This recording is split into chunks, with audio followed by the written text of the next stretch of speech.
Сәлеметсіздер ме оқушылар? Алғашқы әскери дайындық сабағымызды бастаймыз.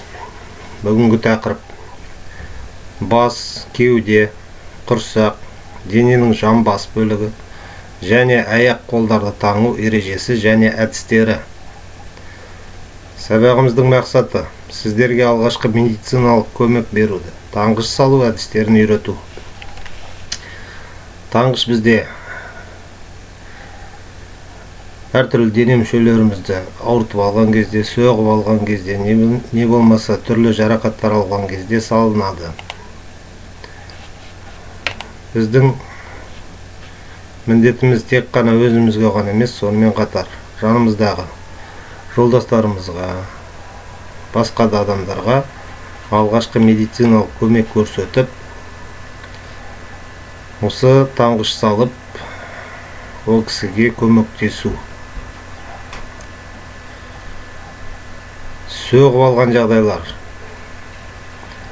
тіндер зақымдануына неғұрлым кең тараған түрі. Бұл кезде тері жабының бүтіндігі бұзылмайды. Соғылу кезіндегі алғашқы жәрдем. Жұмсақ тіндер соғылған кезде жарақат орнына суық нәрсе, мұз, қар, не болмаса суық суға малынған сүрткіш сияқты заттарды басамыз. Соғылған дене бөлігін тыныштандырып, соғылған аяқ-қолды жоғары күйде ұстаймыз. Мысалы, қолымызды мойнымызға орамал байлап, қолымызды соған іліп қоямыз. Бұл соғылған жердің қан айналымының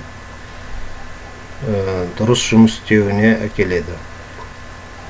Олай істемеген күнде біздің қолымыз сырқырап, ауырып, қиышымызды алады.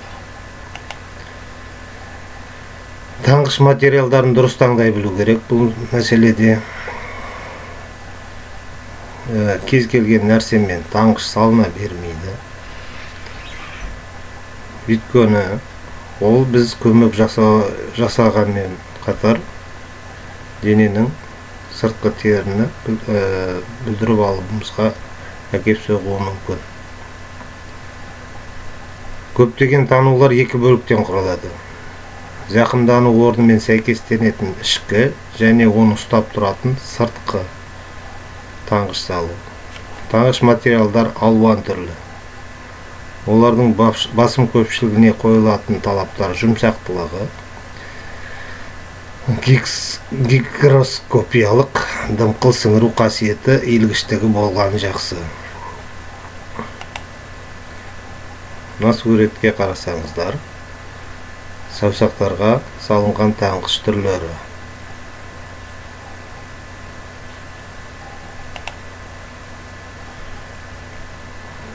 Көптеген кезде адамдар абайсызда, ойлы шұңқырлы жерден жүрген кезде аяқтарын ыңғайсыз басудың арқасында сіңірлері созылады.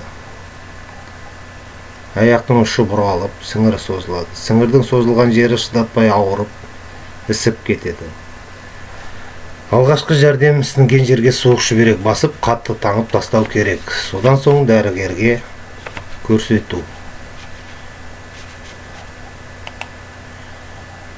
Мына суретке қарасаңыздар, жарақаттанған кездегі бірінші көмектерлердің көмек жасау түрлері.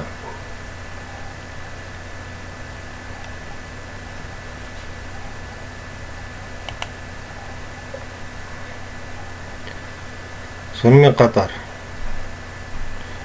таңғыштар сынықтарға да салынады. Сынық дегеніміз адам мүшелерінің сүйегінің сынуы. Сыну түрлері ашық, жабық, толық, жартылай болуы мүмкін.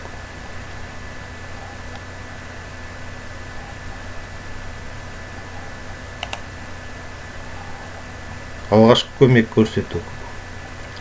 Сынық кезінде кез келген қатты материалдан дереу сынаққа таңғыш салып, орап байлау керек.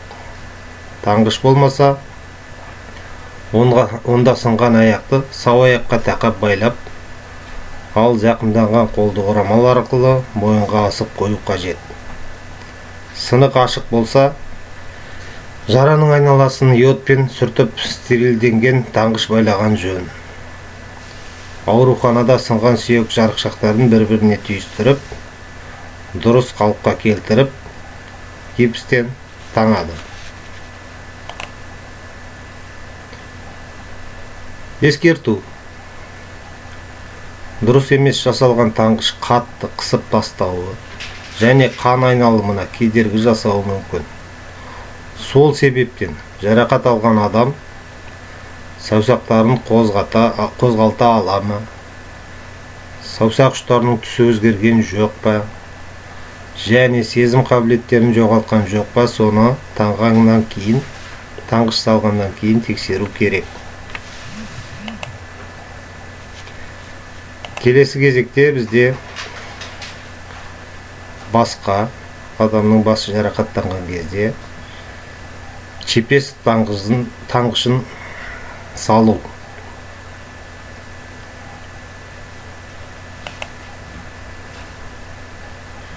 Чепес таңғышын салу бұл өте берік және де адамның басына кез келген адамның қолынан салуға келеді және де нығыз бекиді. Сіздерге тапсырма: осы берілген тақырып бойынша кітапты оқып, өздеріңіз түсінбеген жерлеріңізді WhatsApp желісі арқылы менімен хабарласып, тағы да сұрақтарыңыз болса қоюға болады. Сау, сәлеметте болыңыздар.